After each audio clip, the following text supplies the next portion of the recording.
we experience the hostility of Satan on this earth. We can't escape it. It started in Genesis 3 with the first sin, and it continues today. And Satan tries to destroy anything that God is doing. And what God is doing today, he does through his church. The people that love him and the people that keep his commands. And we are on the front lines of the hostility of Satan. And look, right now, there's no resolution to this hostility. Right now, we still live in the friction of the suffering and the difficulty that sin brings to this earth.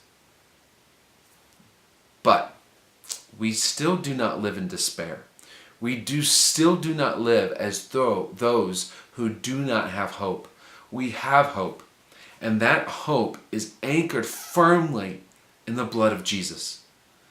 See, the difference between the Old Testament people of faith and the New Testament people of faith is that the Old Testament people of faith had certain episodes that they point back to, like the Red Sea and the giving of the Promised Land and things like that. But they didn't have one episode that they point back to. See, that's what we have. How do we know that there is hope? How do we know that there is victory over the hostility of Satan?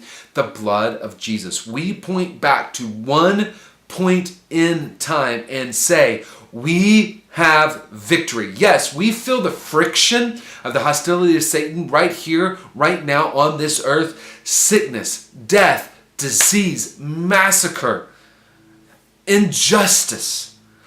That is all destroying people. And yes, that is the hostility of Satan. But the blood of Jesus overcomes. The blood of Jesus gives victory. And the church is here in order to point to the blood of Jesus and say, there is victory. There is victory.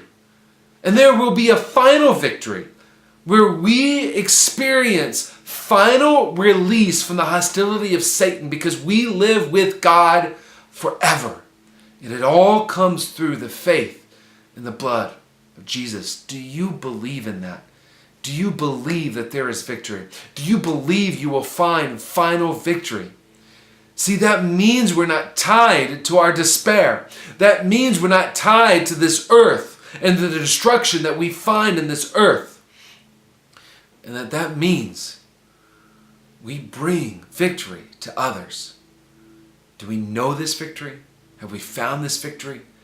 And are we pointing forward to the final victory that we find in the blood of Jesus?